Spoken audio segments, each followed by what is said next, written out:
Alrighty, we are live. I am really excited for this coming week. I think, should we kick it off talking about the bet from last week? I think we have to. We have to touch on last week first. So, Chris, why don't you tell us how last week went? We talked about Canadian of the Week. You and Eric had a really fierce head-to-head battle between Hadwin and Hearn. So, Chris, where did you land on that side of the bet? Well, it was really interesting on Thursday. It was real close. I think they were Hadwin might have been ahead by a stroke after Thursday's round, maybe even tied at -1. But I believe it was Hadwin that fell apart for, I think it was a +7 on Friday. I don't know what happened to him, but I didn't text him. That's all I know. Alrighty. So, Eric, do you have anything you have to say to yourself?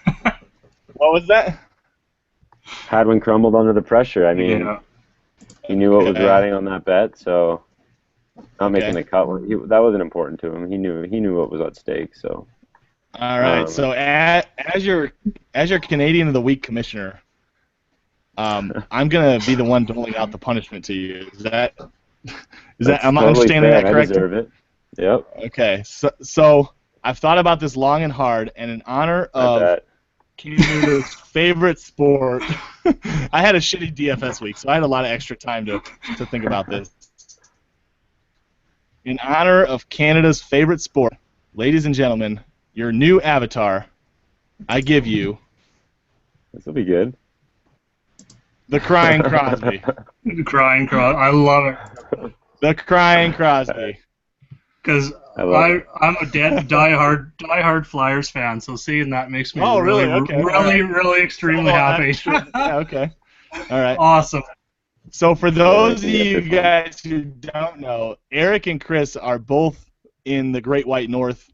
I have actually played hockey since I was a small child. I played hockey in college, so I'm a big hockey fan. So I figured I'd go back to my own little bit of Canadian roots for this one and dish out the Crying Crosby. And Eric, I hope you enjoy that for the next week. I appreciate it. I'm going to throw that up right now. There you go. We'll have a fun bet. I've been thinking a little bit about what this week should be, so we'll talk about that a little bit later on. Other than that, what's new, guys? What do you think, Eric? You excited for this week? Yeah, I'm looking forward to it. I mean, the 60-man field, no cut, definitely changes some things. So.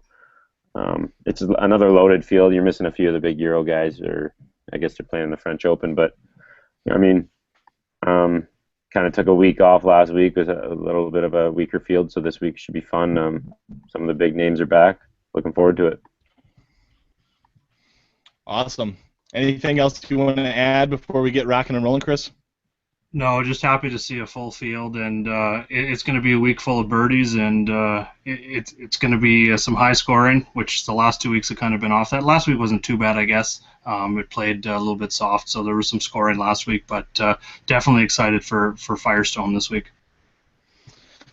Alrighty, well let's get right into it. I think the big question of the week is where are people landing in their decision-making on the top three. We've got Jason Day, Dustin Johnson, and Jordan Spieth. And Dustin Johnson actually comes in second in pricing, which is a little bit uncharacteristic. We typically see Spieth and Day ahead of Dustin Johnson, and if Rory's in the field, he jumps up there. So why don't we start with Chris? Where are you landing this week between I'll call them the big three?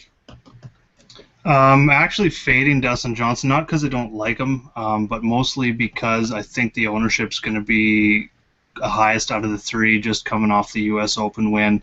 Not that I don't think he can win that total driving. If he goes ahead and does the total driving like he did at the U.S. Open, he's definitely going to contend, but I just think the ownership sways me away from him and takes me a little bit more to Jordan Spieth. He's on the cheaper end. I just feel like he's not mentioned as much, and I just feel that people are a little bit off of him. His form has got better at this course in his 2 years. He started out 49th 2 years ago, 10th last year, and one thing I'm really looking at closely this week is going to be birdie or better percentage and par 4 scoring. So he's second in par 4 scoring and third in birdie or better. So that's one thing I'm really looking at. So I think he's going to be the lowest owned of the three. Could be wrong there, but he's the cheapest as well. And if he comes in as the lowest owned, I just think he's the best value on the board. Okay. What do you think, Eric? I actually agree with him this week. So, Yeah. like Chris was saying, just Spieth's ownership will obviously play a huge role for GPPs, especially this week when you're trying to go contrarian or make obviously a different lineup than someone else in a big tournament. So, I think just it's odd to see Spieth, set third priced golfer in a tournament, and then also say that he will be the lowest owned out of the big three. It just seems like a good spot for him to return a little more value than either Dustin Johnson or Jason Day, just on some of the same things he was saying. Birdie or better, par 4 scoring average. And if he finds his his approach game, he's 115th in strokes gained approach, which is pretty brutal for Spieth. So if he just finds it a little bit, I think he can definitely he'll be the most valuable player out of these top three. Awesome. So I don't know if you guys recall this, but there was a time recently when Jordan Spieth was the third in pricing and the lowest owned, and it was the Masters. And obviously we know what happened there. Even though he came in second place, he killed the field in terms of DraftKings scoring. So don't sleep on Jordan Spieth. I like it. I think you're spot on about the ownership. I think Dustin Johnson probably comes in as the highest owned, and Jason Day is not far behind him. I made my final adjustments just a little bit ago, and I had to bump Jason Day down a little bit. He wasn't mentioned as much as I thought he would be. So certainly he'll be high owned. I think he'll be definitely over 20%, probably over 25%. But Dustin Johnson looks to be the popular favorite here. So why don't we drop down? We've got some guys in this next tier that I think are all going to be kind of lower owned. We've got Adam Scott, Justin Rose, and Bubba Watson in the 10K range. Eric, why don't you start us out? Just a quick question on roster construction this week. Brad, what do you think it's going to like? Because I think this range is either going to be like completely overlooked, or a lot of people will start their lineup in this range and kind of try and build a more balanced one. No cut, smaller field, below 6K or below 7K. Sorry, the talent kind of drops off pretty dramatically. So, what do you think the roster construction is going to be like this week typically? I think this 10K range is going to be the lower owned of all of it. I think you're going to see a lot of combinations that start with Dustin Johnson and Brooks Koepka. Those two guys are being mentioned everywhere. I think they're going to be the chalk. So you'll see a lot of either Jason Day and Brooks Koepka, Dustin Johnson and Brooks Koepka, and even Matt Kuchar. But it's going to be pretty likely that Dustin Johnson or Jason Day and Brooks Koepka or Matt Kuchar start most lineups this week. So I think you're going to find, Justin Rose, I think, gets a little bit of bump in terms of ownership. He was mentioned quite a bit. I was kind of hoping he would be low owned. He's my favorite in this range. But I think ultimately you've got three guys in this 10K range that are probably not going to be over 20%. If they are over 20%, it won't be much. Obviously, with less golfers to pick from, everybody's ownership is inflated a bit. So something like 15 to 18%, I think, is probably pretty realistic, and you could see it go lower than that, I think, on like Adam Scott, who probably will be pretty unpopular this week. Yeah, I'll jump in and just say that Rose is probably my favorite out of this group as well, and I'm thinking a lot of the same lines as you there, Brad. I'm not a big fan of Scott this week. He hasn't had a top 10 since, I think, early March, and it was the last time he won. So he's just kind of been, I don't know, he's got a bunch of top 20s, but that's not what you're really looking for when you're paying out for the fourth highest priced golfer. So I just kind of got to see it from Scott before I can kind of jump back in. His stats are pretty nice. He's got good course history here, but I still kind of want to see it a bit more. And I never have a feel for Bubba Watson. I don't know when he's going to perform, when he's going to, blow up. So I just kind of avoid him altogether, typically. Chris, what about yourself? Yeah, I'm kind of with you on Bubba Watson. I just haven't. I've had some good feelings about him ownership-wise lately. He just hasn't really come through. Justin Rose is definitely my favorite, and I thought he would probably be low-owned. He's been mentioned, a little bit less than the other guys, it seems, but I'm not real sure on that. But he's still going to be one of my favorite plays. He's top 5 in ball striking. He's not the greatest on par 4s. He's really good on the par 5s, but he's top 10 in birdie or better as well. So, I mean, you look at the course history, he's got 3 top 5s in his last 4 tournaments, and the other one is a 17th. So, he's right there for me. Adam Scott, I'm there with fading him as well this week. He's just seems to be finding something here mid-season, I guess, kind of towards the end of the season. So I'm with you on having to see something before I invest anything on Adam Scott for sure. But as for roster construction, on your question on that, myself, I'm going a little more stars and scrubs. I feel like a lot of people are going to go balanced, so I'm kind of taking a turn, what I think is a turn, I guess you'd say.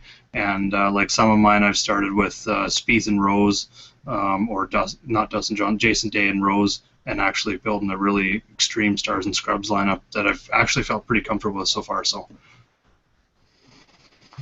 And I think that'll be pretty contrarian this week. If you get 2 of these guys in the 10K or above range, you're probably going to find at least one of them with fairly low ownership, and having both of them is not going to be a popular combination, I don't think, this week.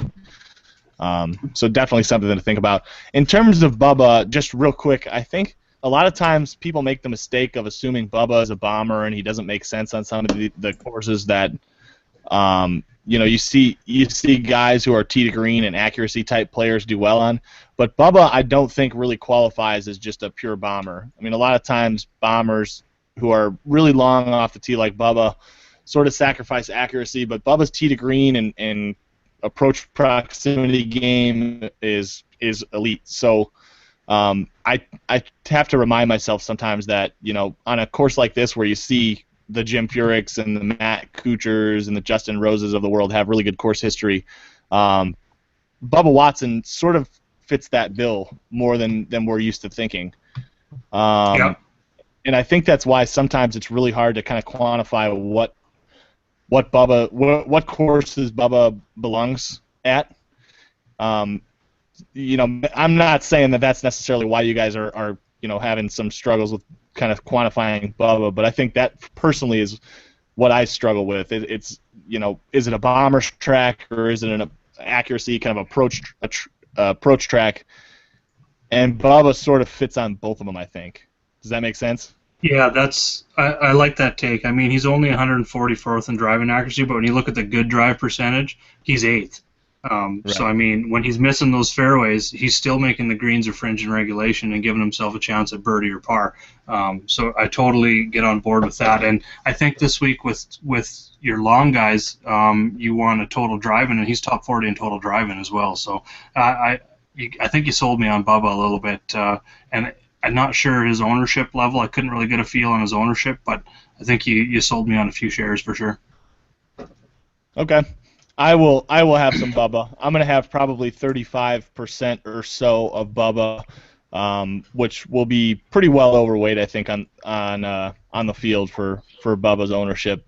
Like I said, in the 20% range, I think is where he maxes out. Probably lower than that. So why don't we drop down into this 9K range? We've got a lot of guys to talk about here. A lot of popular options.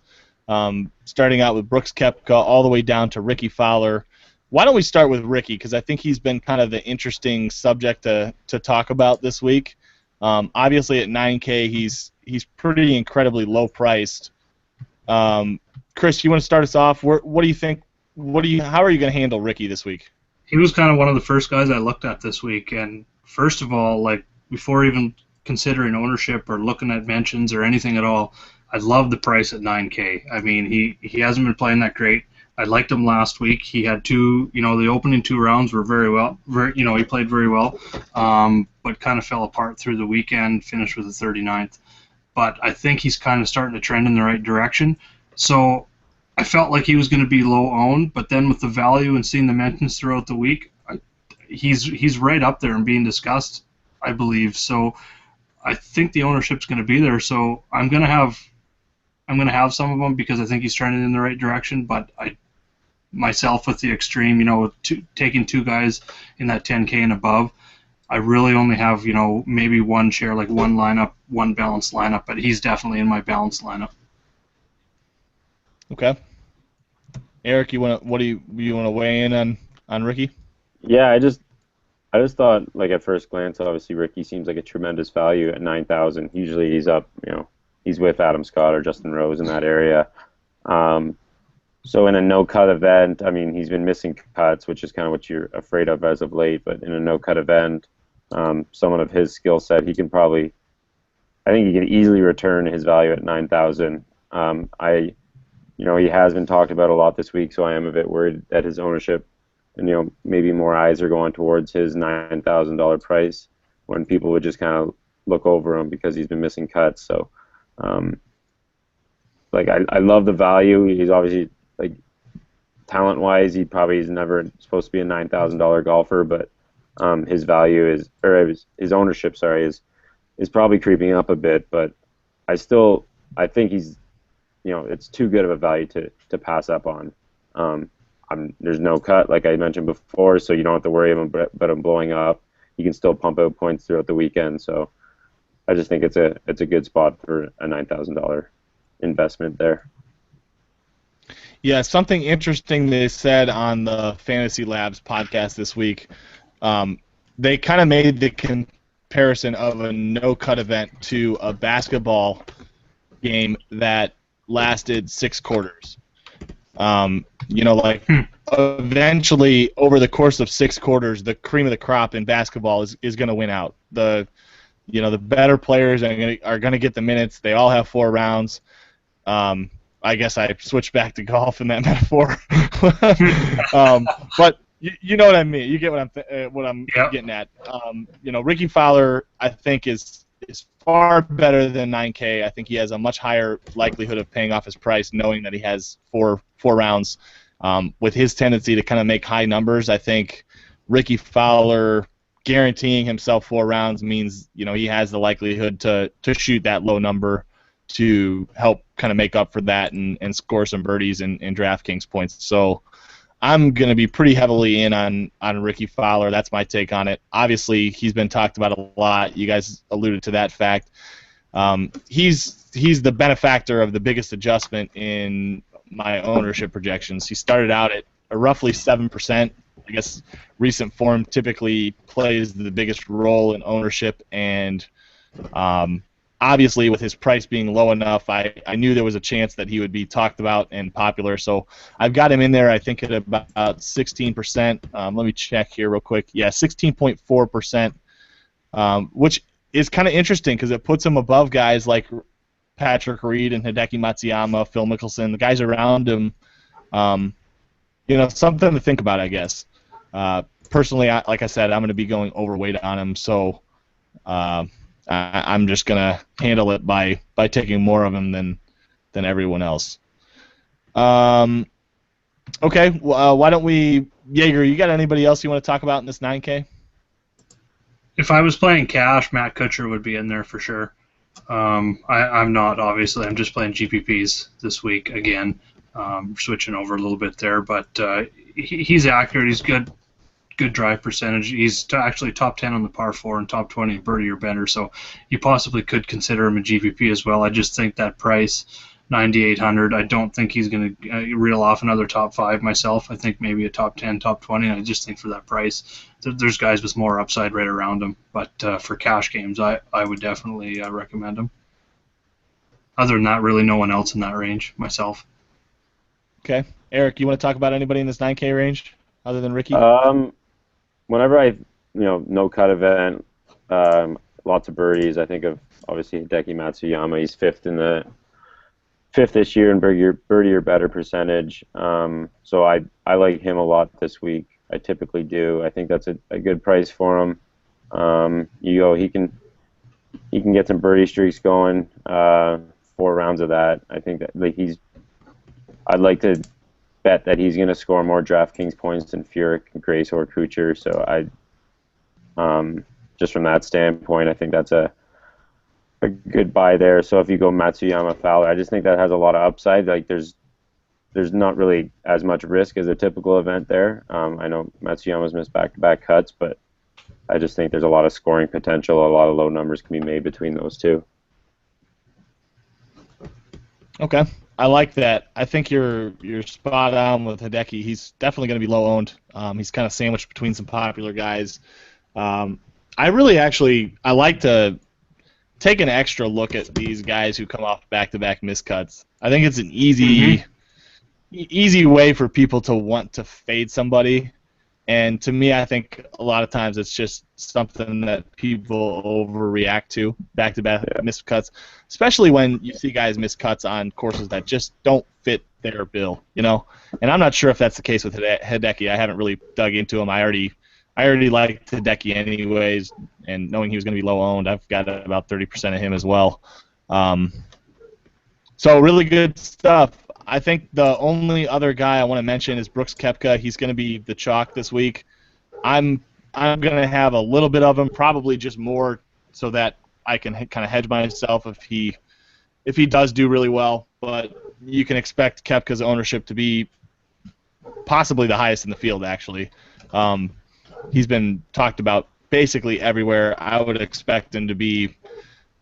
He's projected high 20s, 28, 29%, but he could breach the 30% mark, I think, this week with only a few golfers to pick from.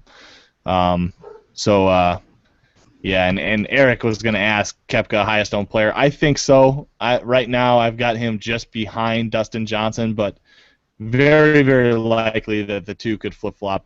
Certainly wouldn't surprise me even in the slightest. So let's get down into this 8K range. I'll kick it off. I think the guy I like the most is Daniel Berger. I know he's been talked about a lot. He's certainly going to be pretty chalky this week. I just think with his birdie making potential, his skill set at 8,200, this seems like the perfect time to get on him.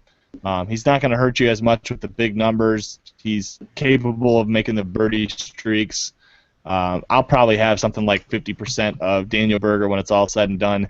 The other guy in terms of ownership, I think Jason Duffner gets a big bump. He's been talked about quite a bit. He's got a couple of top 10s, I think, here recently, and I think he's going to find his way into a lot more people's lineups than I think everyone is going to expect.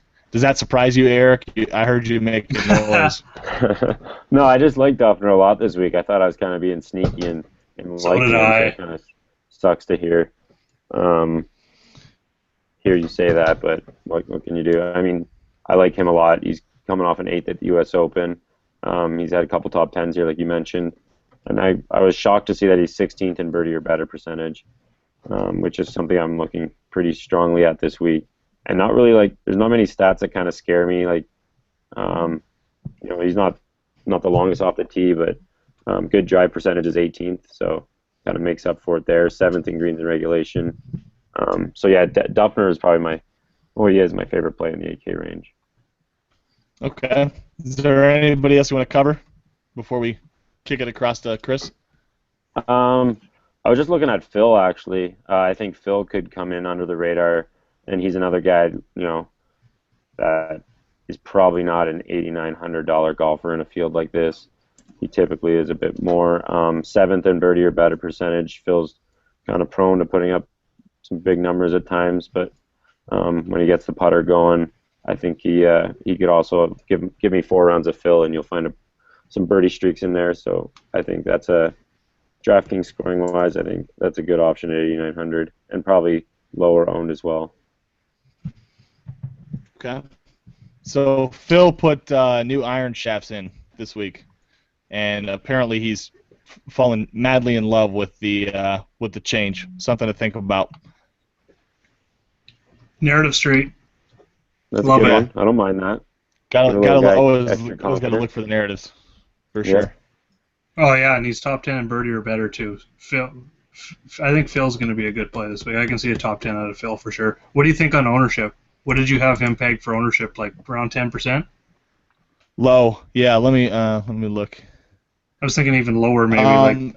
But So I've actually got him at 13, and that's mostly just because we've only got 60 golfers to pick from. right, 13 is about as low as it gets in that range. which isn't bad in So- a 60. Yeah. Right. So 10% probably on a normal week is I would probably have them lower, I think, based on some of the other numbers I have in this range. But with very few people to pick from, we're seeing 3 to 5% bump kind of just across the board. So I don't know. I mean, 13 I think is going to be really low. You'll see a lot of clustering on some guys. When I project, it's hard to want to put somebody under 10% and just pile all the change onto one guy. But I think you're exactly right. Phil's going to be really low owned for sure. And then I'm equally as disappointed with Duffner here in that you think he's going to be high owned as well, because I'm on him as well. He projects well for me. He's got 2 top 10s in 2012 and 2013, and I was also surprised to see that he's 16th in birdie or better as well. So I'm still going to have him. I don't think I'm going to lower my percentage, but the other guy kind of at the bottom, Eric's been on him pretty much for the last month or two here, is Mark Leishman. He's the one guy I'm looking at out of all the stats I got on my cheat sheet that ranks inside the top 100 in every single stat. Everyone else has one or two or three sometimes of those stats that fall outside the top 100, even the top 150. So he's pretty balanced across the board. He scares me as birdie or better. I mean, he's still, I think, 34th there. He finished 3rd here 2 years ago. But I just think it's a huge value down there at the bottom 8K range at 8,100. So I'll definitely have my shares of Leishman this week. Awesome. I wrote in my article this week, I wrote Leishman up, and I wrote that Leishman is not great at anything, but he's good at everything. And I don't know if that's a good thing this week or not. I still haven't really decided, but in terms of projections, he projects really well. And ordinarily, that's not always the case for Mark Leishman, just because he doesn't really have anything that he stands out in. Right. So something interesting for me, at least, when I kind of look at my projections each week, I see Mark Leishman kind of jump out a little bit this week because he's not ordinarily projected all that well. So I'll have some Leishman as well. So let's drop down. Let's rock and roll right into this 7K range. Eric, why don't you start us out again? We'll get your couple favorite guys in this range. All right, so this 7K range is pretty big actually this week, considering. So yeah, like I mentioned, birdie or better percentage is one of my key stats, and the guy who leads the pack in this range is JB Holmes. He's 9th there. I think, Brad, I remember you wrote up that I think it was on our last chat actually that you said you're off JB at the U.S. Open, I believe, but you're going to get back on him the next event. So I'll fire the question back to you. Are you on JB Holmes this week? Not this week. Oh, come on. I actually really had to carefully consider that because I think he's more talented than 7,700, I guess, long term. Mm-hmm. I think the only thing that holds me off of him this week is I'm not sure this is the type of course that makes the most sense for him. I also don't think that it's a terrible course for him. I mean, the birdie or better definitely makes a lot of sense in this type of field, where you're going to get 4 rounds out of him. I'm just not sure I see JB Holmes finishing in the top 5 or top 10, which I think is going to be really key in GPPs this week. Do you disagree? Do you think he has that type of upside? I mean, I think he could come in top 10 in DraftKings scoring, if that counts. Like he probably doesn't have to come top 10 to come top 10 in DK points, which is pretty much what it comes down to. I just love the birdie or better percentage. 200 from 200 out, he's 21st. Strokes gained off the tee, 7th. Obviously, he's a little wild, but I think, I don't know. Give me 4 rounds of him, and he'll string together some birdies, just like some of the other guys I've been talking up. I just kind of like the scoring upside with him there. It just seems like a low-risk play this week, but I guess no one really has that much risk unless they're shooting over par every week or every round. Sorry. Yeah, you make a good point with JB. Myself, I'm kind of off him just because of the course. Looking at the tree line fairways and stuff, you get away from the fairways on this, you can really be punished. And I just think he's one of those players. He sits like what is it here, like 180 in accuracy and then 173 in good drive percentage. So when he's missing the fairways, that's when he's off. But I can definitely see the upside with the birdies. If he can hit some fairways, he's definitely going to crush the birdies, and I could definitely see a top 10 in DraftKings scoring. I just can't trust the inaccuracy this week with getting out of position and how it can punish a player. Yeah, I think two of the yardage ranges that stand out in my projections: green and regulation percentage from 75 to 100 and 100 to 125, and both of those ranges are not great for JB Holmes. I don't know. I mean, I wouldn't talk you off of JB Holmes. Let's put it that way. For me, I think I'm going to probably wait for a week that, to me, I think makes a little more sense. His tee to green game isn't really great, and that's really what I'm weighing the most. Strokes gained tee to green is a big factor this week for me. So that's part of why his projection is a little bit lower, maybe even than it should be. But I like it that you're keeping me honest. I sometimes have to remind myself to be honest with those types of takes. So, but aside from JB Holmes, I think part of the reason is that I think there's other guys in the 7K range that are less expensive that I think have more upside to me this week. Namely Kevin Na. He's the one that I'm going to be all over in a huge way this week. Kevin Na, all of last year, finished top 20 or better in every WGC event except for match play. He consistently shows up in events like the U.S. Open, in events like the Masters, all of the majors, the Memorial. We see him play well in tough fields, and he consistently is underpriced in these tough fields. To me, Kevin Na could easily be 8,500, and I would still be considering him. I'll have probably more than 50% of Kevin Na, and it very well may come back to bite me if he finishes 20th or something like that. But I think I've seen enough from Kevin Na in this type of situation that I really like getting on him. The other guy, GPP-wise, I think I want to mention is Brandt Snedeker. I think he makes a ton of sense on this course. I'm surprised more people are not talking about him. In terms of long-term kind of skill, Brandt Snedeker does not belong next to some of these guys. And, like I said, when you see a guy who sort of fits all the criteria for the course, underpriced, underowned, just a beautiful GPP situation in my opinion, I'll have quite a bit of Brandt Snedeker. Jaeger, I heard you make some noise. What do you agree or you disagree? Love the Snedeker take. I've got a lot of Snedeker again this week, even though he let me down the last time out. He's missed 3 of his last 4 cuts, but like you said, he fits the course, and he doesn't seem to be mentioned anywhere. And when you look at him in this range of players, he really stands out. Like, you got Scott Piercy, Charlie Hoffman, Kevin Na. I really like your take on that, finishing up there.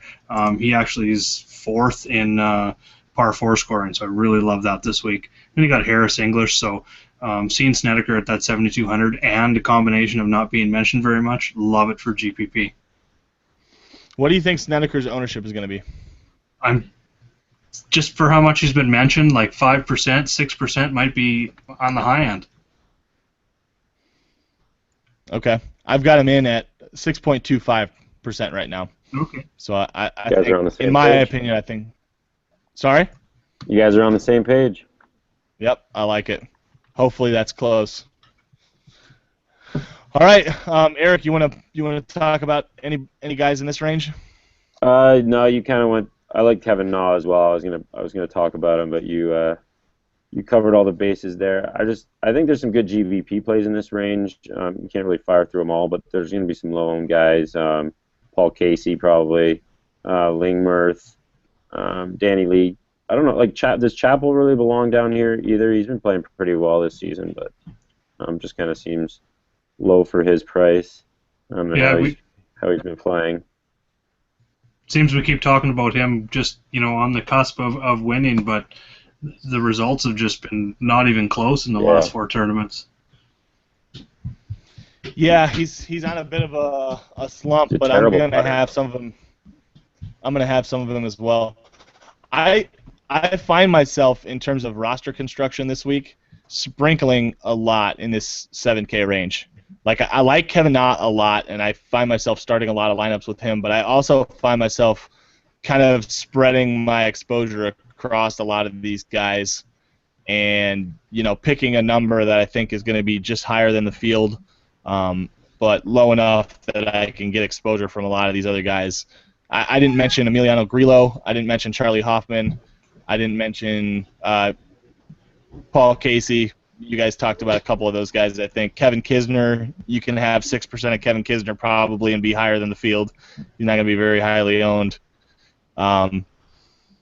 So why don't we drop down into this 7K and below range? I'll first touch on, I mentioned Kevin Kisner. I'm not going to have a lot of him, but I think he makes kind of an interesting GPP play.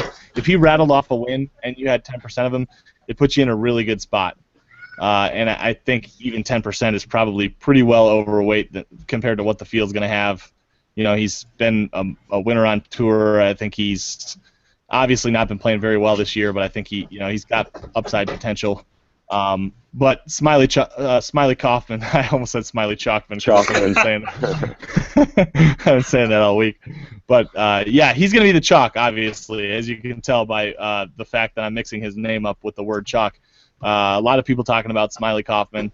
I originally had him penciled into my ownership percentages at 16%, hoping or thinking that would be high enough, but he may turn into a fade for me, I think. Probably I'm going to jump off of him.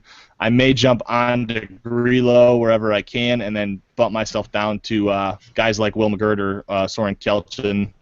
I think both of those guys make kind of interesting plays. Anirban Lahiri hasn't been talked about a lot. I think he has kind of that upside that we're looking for. He's pretty decent length off the tee. It's a longer course, although I don't know that that's going to be a huge factor. We've seen Lahiri play well on courses that don't necessarily fit his mold, and I think this may be kind of that same situation, but certainly worth rostering in my opinion. Why don't we go over to Eric? Is there a couple of guys you want to talk about in this range that I didn't just steal? You stole Kaufman, but like you kind of talked me off of him actually. I just like he's been playing decent. I think he's over the wrist injury, but I like him a good amount to have a solid finish. But the high ownership might actually bump me down to Jimmy Walker, which is kind of weird. I think he's going to be very low owned just because Kaufman's going to soak up a lot of that ownership. He just doesn't seem like, I guess him and Kisner kind of don't really fit the 6,900. I think Jimmy Walker at some point this year was the highest priced player in the field. Some of his stats line up pretty decently. He's still 39th strokes gained tee to green.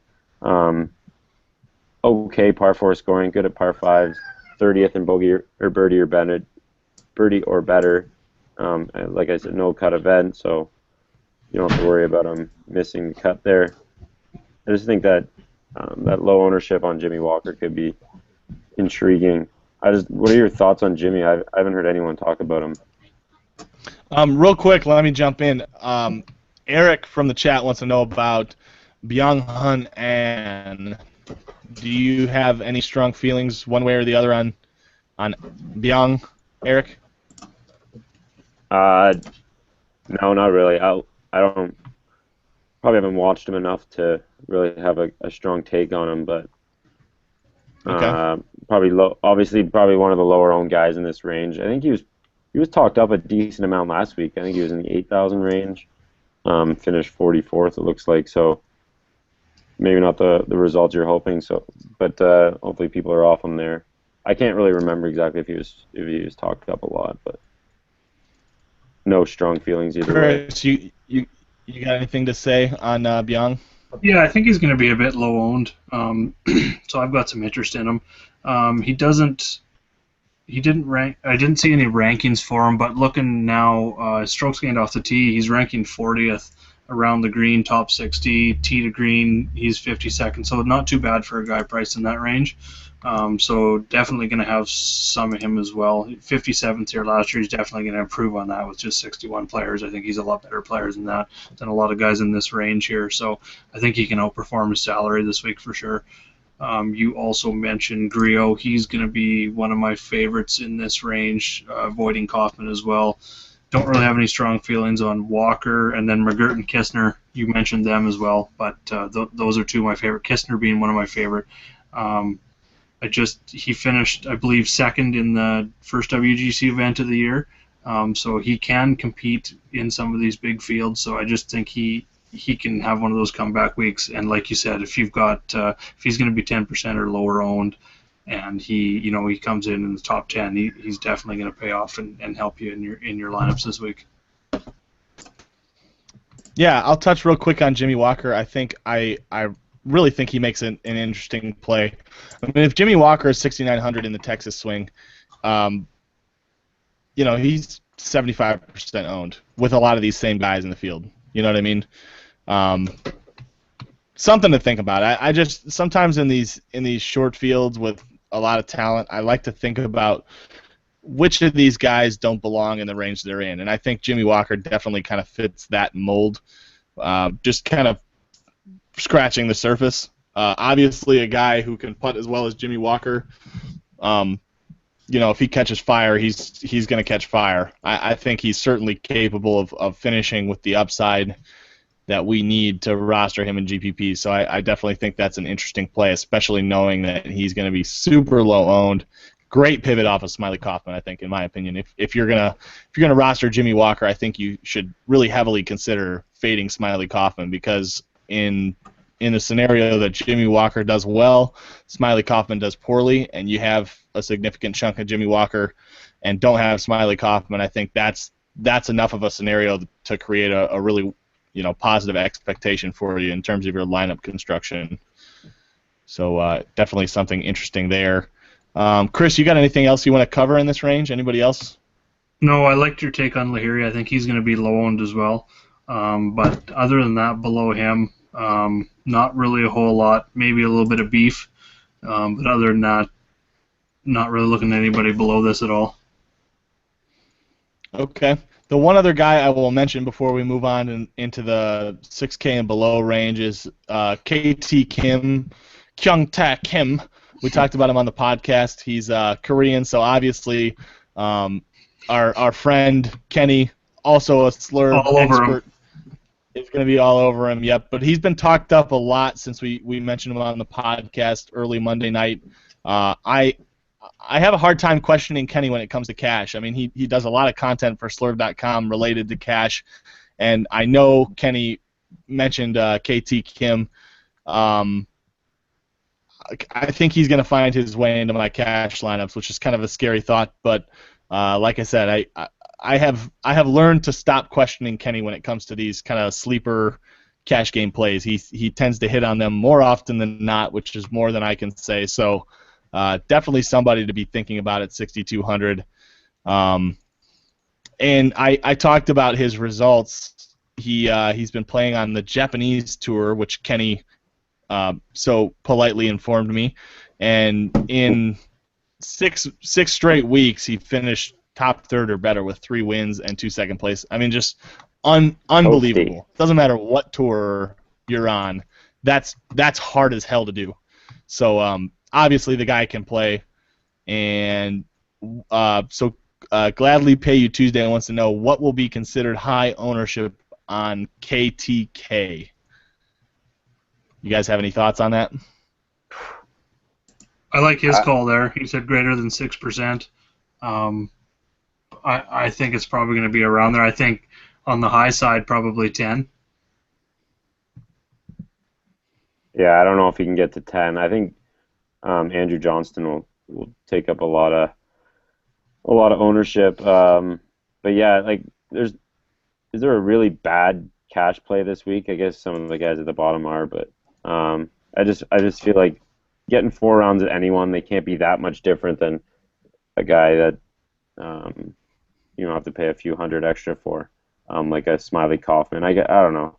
I just feel like if someone's playing 4 rounds, the scoring difference by the end of the week isn't going to be as drastic as it typically is when there's a cut. And he gives you a good solid cash relief to go a couple top guys at the top. Yeah, I've got KT Kim at 3.82%. Beautiful. I struggle a little bit with these lower price guys because what tends to happen is it seems like everyone clusters to one or two of them, and it's sometimes hard to pinpoint because there's a lot of different guys in this range. I mean, Beef is the perfect example where, Beef could be 2%, but if he's the guy that everyone jumps on, he'll be 12%. You know what I mean? So I have a little bit of a hard time kind of projecting a good ownership spread in this range. And I think if there was a guy at this low range that was going to be something like 12 to 15%, I think KT Kim would be that guy. But I don't know that this is the type of week where we're going to see that. So right now I have him at 4%, but I could very easily see that jump over that 6% number that you said. But I think that's kind of a good, if there was a Vegas line on his ownership, I think 6% would probably be a really good line to set it at. Yeah, especially with like 60 players in the field. Usually. Yeah, everything. Yeah, that's exactly right. Everything gets bumped up a little bit. So that's a good point too. Yeah. Okay, so anybody else you guys want to talk about in this 6K range? Anybody else standing out to you? We kind of probably beat the dead horse here. Actually, one guy that is standing out looking kind of just at stats alone is Vaughn Taylor. He's 10th in approach. He's 11th in putting average. And then looking at his proximity stats, he's top 25 in proximity and 150 to 175 as well as 175 to 200. So he's a guy I kind of look at from a stats perspective a little bit. I think he's going to be extremely owned, so I'll probably have a little bit of him. But other than that, in that 6K and below range, that's pretty much it for me. Eric, do you have anybody? No, I want a lot of guys down here. I mean, you're just praying to get lucky here. These guys, they're obviously in this tournament because they've won an event, but they don't really compare to some of the other guys in like the low 7,000 range. Okay. I like that. Gladly Pay You Tuesday says that some folks are mentioning Billy Hurley III as a play. Birdie percentage is really, really low. My personal take on Billy Hurley is don't play him. I would not jump on the Billy Hurley train after a win like he just had. I think this is a perfect spot to fade Billy Hurley. His ownership is going to be bumped because he just came off that win and was in the media all the hell over the place this week. And ultimately, Billy Hurley is the type of player that is going to kind of regress back to the Billy Hurley we know, most likely. And to see Billy Hurley win back-to-back in in his first ever WGC event seems pretty unlikely to me. You guys agree or disagree with that take? I agree. Okay, the simultaneous agree. I like that. Yeah, that was on par there. That was nice. If you guys could just simultaneously agree with you on everything. I say from yeah, exactly. Agree, and then we'll just move on. That would be perfect. That'd be fantastic. It's Brad's show. All right, so hurry. Yeah, right. Yeah, exactly. It would take no time at all, and I can assure you, you guys don't want to jump on every single play I play because, especially the last few weeks, they have not been great. So, but let's get down into this sub 6K range. We've got kind of the bottom of the barrel here. Is there anybody who's even kind of scratching the surface here for either of you guys? Yeah, just Vaughn Taylor, like I had mentioned. I forgot we hadn't gone below the 6K, but yeah, Vaughn Taylor is going to be the only guy I'm looking at. Yeah, no one from me. Keep it short and sweet. Hey, Bowditch finished 12th here last year. Yeah, but and he is ranked 200th in almost every stat, though. Bowditch is also a guy who has had some equipment change, so something to think about. Apparently, he's been stuck with some newer sticks that sounds like he wasn't too happy with. So, something to think about at the very least. He came on the Tour Junkies podcast and said that switched to a heavier shaft. It didn't seem to really work for him last time out, but I don't know. That's what she said. It's like something to consider. I like it. Okay, I won't be really rostering anybody in this range. I think I will take a flyer on Bowditch. You know, I'll take something like 5 to 8% or so on Bowditch just to see what happens. But outside of that, I won't be playing any of these guys down here. I don't think Stars and Scrubs fits the bill in this type of way. I think you can get a couple of these kind of lower guys that make a lot more sense in terms of lineup construction. So I'll be largely off these guys down here. Is there anybody we missed? Any other major points you guys want to make right now? Just kind of scrolling through. I don't think we talked about Zach Johnson a lot. He's a guy that I think is trending in the right direction. He had some bad streaks, 54th, 66, but then he came out with the 17th in the top 10 his last tournament, and he's had decent success here. A fourth 3 years ago. Nothing inside the top 20 other than that. So I just think he's a guy that hasn't been talked about a lot that could be GPP viable. Another guy I wanted to ask you guys on was Justin Thomas. I haven't heard anything on Justin Thomas really this week, and he's a guy that can make birdies. And, his par 4 scoring scares me, but, the par 5 isn't too crucial because the one is like 600, the monster 667 yards. The other one is reachable, though, and I think, he can gain 4 or 5 strokes. -5, -6 on the par 5s would be doable for him this week, and I think that could keep him possibly in a top 20, top 10 position. But what is your guys' take on Thomas? Eric, you want to chime in? Yeah, I don't mind Justin Thomas. Like you said, he's a good birdie guy. Came 12th last week. Kind of bounced back. At 8,100, it seems like a decent, or at 8,000, sorry, it seems like a solid price for him. I've just never been in that area where I've had to roster him, but yeah, I'm not going to talk you off the ledge there. Okay, I think for really both the guys you mentioned, Justin Thomas and Zach Johnson, they both project really badly for me, which is to me usually enough to help me brush past them, but I definitely, especially with Justin Thomas. Zach Johnson, I'm not sure, that type of grinder makes a lot of sense in this situation. So, him, I think I would say, unless you're really, really interested in getting that low ownership, I would probably stay off of him. But Justin Thomas, I think, makes some sense here, could rack up some birdies for sure. Eric wants to know about Charlie Hoffman. Either of you guys have a strong take on Charlie? I never have a strong take on Charlie. I love his price. Seeing him in the last month, a couple times up in that 10K range, 9K range, seeing him at 7,100 seems like a bargain. After seeing some of those prices, so I can definitely consider him for GPPs for sure at that price, but. Yeah, I just don't have a real strong take on him. His game is so up and down, it seems. But for cash games, he's top 20 in his scoring average before the cut. We've talked about this all year, how he seems to make the cut, but his big problem was finishing in the final round. He got that win out of the way.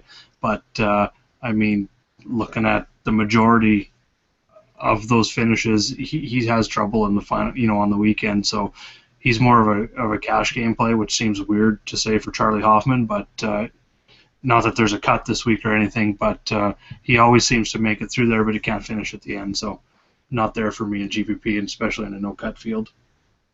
Okay. I could definitely get on board with that. I will have some Charlie Hoffman, and here's why.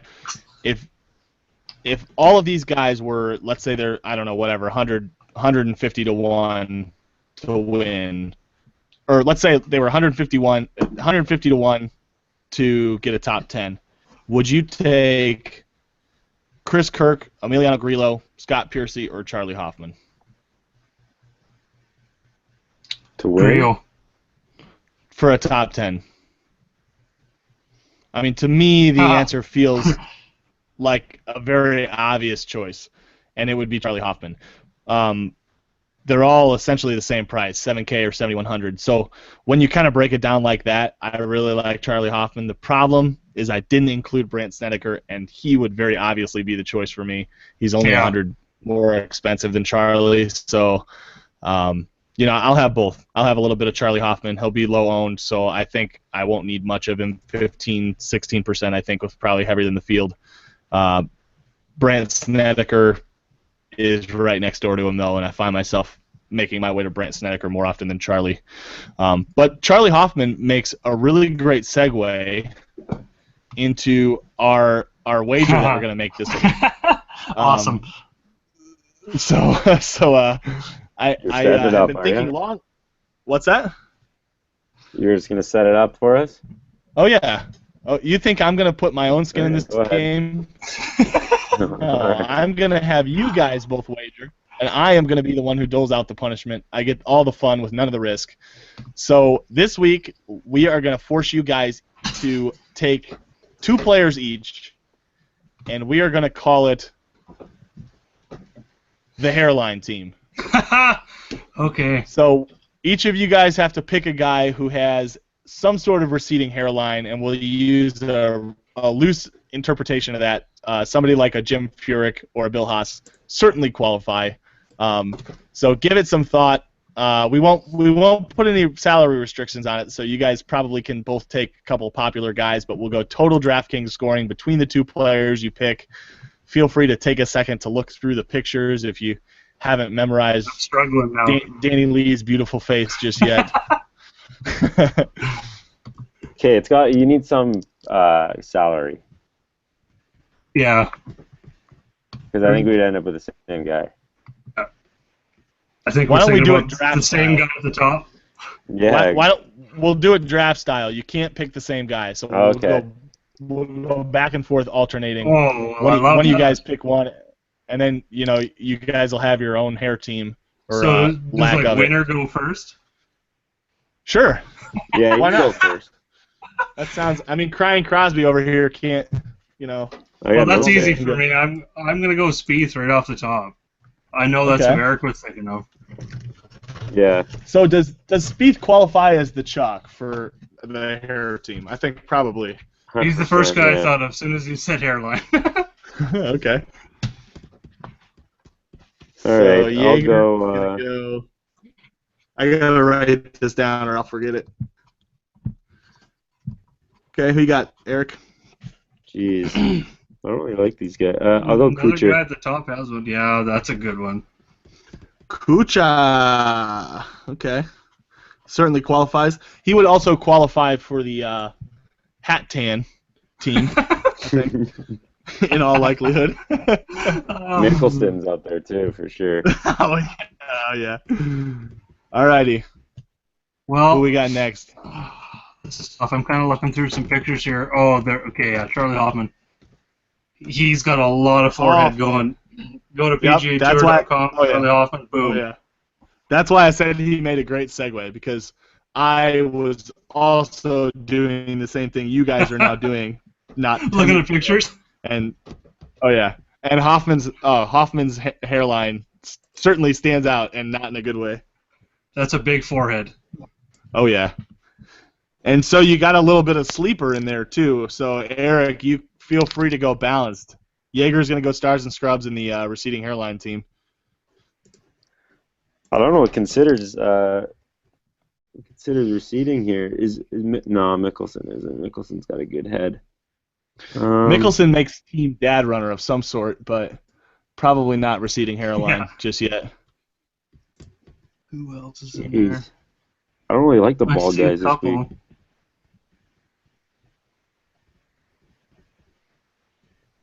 I feel like I'm cheating if I take Furyk. I don't really like Furyk this week. Par. Here's the thing: Furyk may not have much hair. He may be kind of like bald, but there's a receding hairline under there somewhere.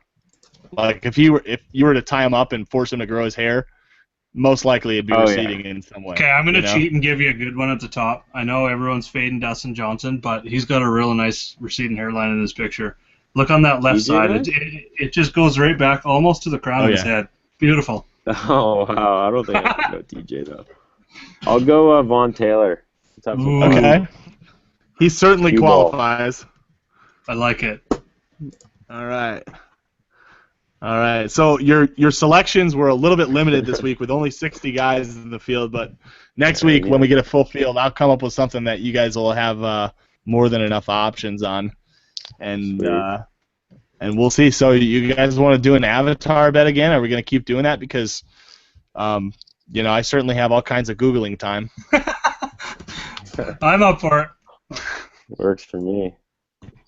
Yeah, I mean anything's better than crying Crosby at this point, Yeah. I gotta get a win. All righty. Well, is there anything else you guys want to add? I think we're kind of going off the rails here at this point. We're not adding a whole lot of value other than comedic value here. No. Not everyone wants to see the rails, though. Yeah, that's true. No, I don't really have anything else. That was really good. Okay. Eric, you got anything else? No, I'm all out. We're good. I think we got the ball guys covered for sure. All righty. Well, I think that's going to do it for us this week on the slurv.com expert chat. Really a lot of fun, guys. Thanks for playing along as I continue not to risk anything and enjoy all the benefits of doling out the punishment of this wager, this friendly wager we've got going on every week. So looking forward to seeing the results this week, and I'll have to do some Googling on a fun kind of hair avatar of some sort. So thanks again for listening, guys. If there's anything else you need, you can reach out to us on Twitter. I'm at Brad Messersmith, Messer Smith. Chris, why don't you tell them where you're at? I'm at Jaegerbombs, at Jaeger_bombs9, sorry. And you can catch me at dailyfantasysportsrankings.com is where my stuff's at. Eric? Awesome. Yeah, I'm E. Patterson FS, DFS on demand. I just started writing for them along with Brad. Yeah, I'm available on Twitter most of the time. Awesome. Well, thanks a lot for watching, guys, and hopefully we'll catch you next week. Cheers. Good luck this week.